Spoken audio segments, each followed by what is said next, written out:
The last week and a half or so, you guys have been, you had a new album come out. Mm-hmm. Yeah.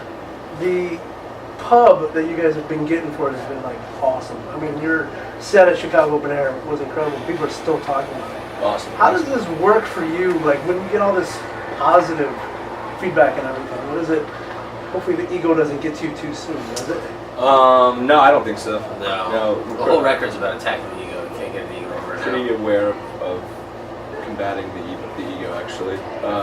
Yeah, we're not gonna pat ourselves in the back or anything like that. Like we're happy that we like it, and we're happy that in turn other people like it as well. You know, and it's cool. I mean, that was the whole point of it when we started. It was to make something that we like first.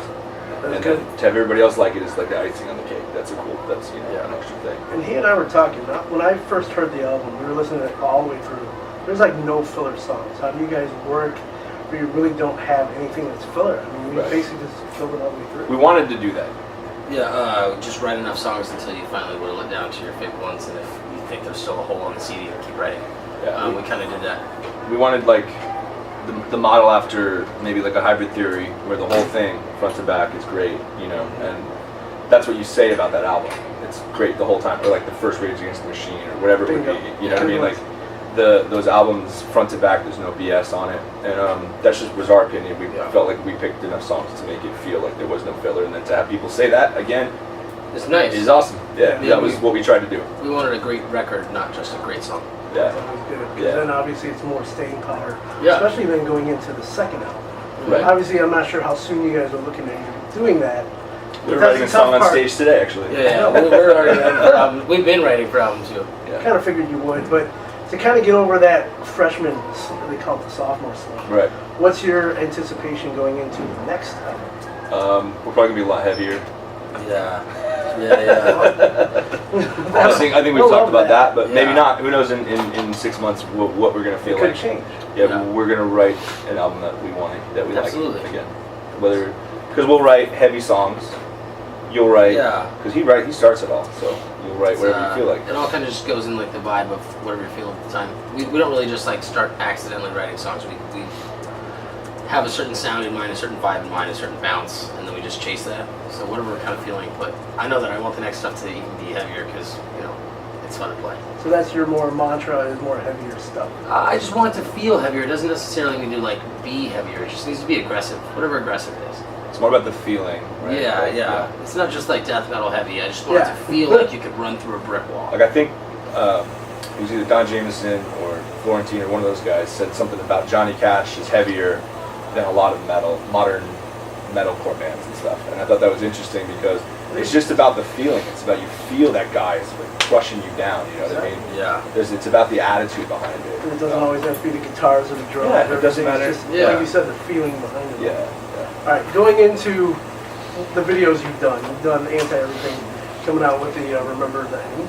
Yep. We're going to shoot that with Fred again, Your albums, and the album so far, I've listened to it front and back more than once. I've heard some stuff some ideas from, let's see, Linkin Park, Korn, Rage Against the Machine, Limp Bizkit, and obviously now you're working with Fred. How's that been for you working with Fred Durst? Awesome. Yeah, it's been. I mean, he did the first video, first time doing it, see how it goes, and we loved it. He wanted to do some weird stuff. We like weird stuff. You know, we definitely wanted to do something like that first shot where we look like little alien guys. Like we discussed with him, like just making the whole video of that. You know, whatever is gonna feel cool, whatever is gonna get a reaction out of us. You know what I'm saying? As people, you're a person. We all have that in tune with each other. And so when you feel it, then someone else is probably gonna feel it as well. You know, so he and he's done so many videos, like awesome videos for so many bands. He knows what he's doing. Yeah. And so we have some faith in him, as well as we get to put our input in it. It's great. It takes a lot for me to trust somebody, but I trust him. Yeah. What kind of advice have you gotten from him, or have you asked or sought out his advice? Obviously, he's been in the game since like the late 90s. Yeah. So what have you figured out? Because obviously now 20 years later, it's your turn. I'd say the number one advice he was saying is don't be a dick to anybody. Right? You never know who's going to end up doing what down the road, or maybe they're just doing merch for this person now, but you're going to run into them later, or so-and-so work for this band now, but they might work for another band later, you know, all that kind of stuff. Just make sure you're just really cool and respectful to everybody. like writers and publicists and stuff like that. Everybody, down to the Photographers, interns. you know. Yeah, even down to photographers, interviewers. the runners, interns, like anybody, you know, even the You guys could smallest. be a dick to me if you want to. Oh yeah, that's so fun. Yeah. No. Could. I mean, we You could. could all gang up on me if you needed. So That's a different type of video. that's not something I want to get into. So 1 year ago from today, how has your life changed without any touring and all that? We're on tour with Korn. Yeah. Yeah. We have a song that went top 20 on the rock charts. I mean, it's all, Everything's changed. yeah, everything. Right. Yeah. There's Being a lot part of of the attention. scrutiny of, you know, the internet is one thing. And just even put songs out there, that's been kind of crazy. One, just to have the album out now versus a year ago, everybody would ask us for it. And you'll hear it eventually. It was almost pretty much done like a year ago, Yeah. practically. Yeah. But, you know, you can't give it out to anybody. Even your closest friends, you kept it really close.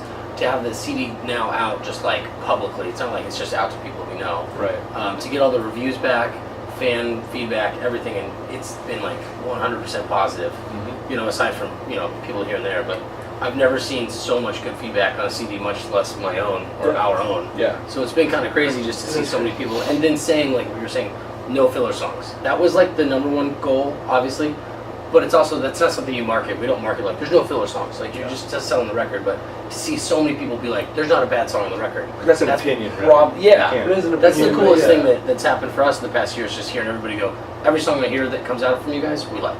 Yeah. That's the coolest part.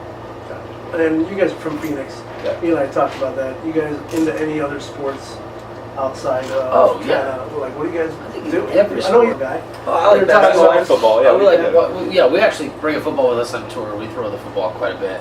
Mhm. You know, just keep your arm pretty sore before you get a stage. Any teams you guys really follow besides hometown, or you guys outside of your hometown team? I just like big plays. I think we talked about. I think we might have talked about that, but we just like great players, and Yes. for me Yeah. myself, I like great and classy. I like dudes that seem legit on and off the field, and then they also kill them in the field. Because I mean, that's just like, that's untouchable. That's respectful, respectable, Yeah. and then also like you don't got to showboat, you don't got to do that shit. Although that's fun sometimes. Like, you know, like Beckham or whoever, like that's fun to watch. But like, yeah, so it's you know, just to watch greatness happen, whether it's sports or music or Yeah. ballet. I don't care what it is. If you Right see on. someone that kills it at what they're doing, that just, you know, it's fun to watch. It's cool. You guys coming up from the local ranks of Phoenix, local band, obviously that's how you started. Was there any touring bands, or who kind of helped you kind of mold yourselves into more of a powerhouse? Honestly, everybody. So many friends that we have in bands, from like Beartooth, Asking Alexandria, Ghost Inside, even down to like Change of Pace Tubes from California. Change of pace. Yeah. Butcher Babies, whatever. Just we anybody you open can reach for out like with. a lot of Yeah. bands. Our good friends Bobby Hendricks and Zach Yost put us on a bunch of awesome shows. They're promoters from around Arizona. Yeah. They put us on And they some sick hooked us up shows. with a lot of good bands that started, you know, like helping us spread the word that it wasn't just a local show. It was like we'd just be on a bunch of national shows in Arizona, but we were really picky about it because, you know, you want to make sure you're playing to the right crowd, not just playing any show, any Yeah, for night, sure. all that stuff. And being as So- heavy as we are, strangely enough, John Feldman, who's in Goldfinger, is like a pop punk band almost, and Yeah. Joel and Benji from Good Charlotte, who are in a pop punk band. Yeah. Those three really got on board Yeah. and like talked about us in Rolling Stone and did a bunch of cool things. So So they yeah, totally threw it out there. To yeah, kinda, hey, they really check these guys out. championed us Yeah. a lot. Yeah, it was great. And you kind of see that, envision yourselves doing that to other bands? I as can't well? wait to do that. I'd love We're to. not quite there yet. I don't feel like to do it in a real way, the way that they did it. But I would love to just, if there's Help some good great musicians. music that people don't know about, I mean, that's all what it's all about. Seems like we the had a lot of issue that. in Chicago, at least where I'm from, a lot of local bands kind of, it's more cliquey. Mhm. And Yeah. you try to stay away from that. Yeah. But the way you guys have been helped, the way you guys want to help people, that's the way it should be. And Yeah. You need to see that more, especially in rock music, because Yeah. obviously we all read recently that pop music is kind of overtaking now Mhm. rock music as a whole. Right. How can rock or metal kind of get back to that being at the forefront of music? Songs. Agreed. Songs. Yeah. Write better songs. Yeah, Yeah. that's really it. That's all. I mean, Yeah, we're yeah. not saying we're doing it, but we're trying at least. Yeah. And we would like everybody else to try to write better songs. Yeah. That's what it is. So you can still be as heavy as you want, but just write Yeah.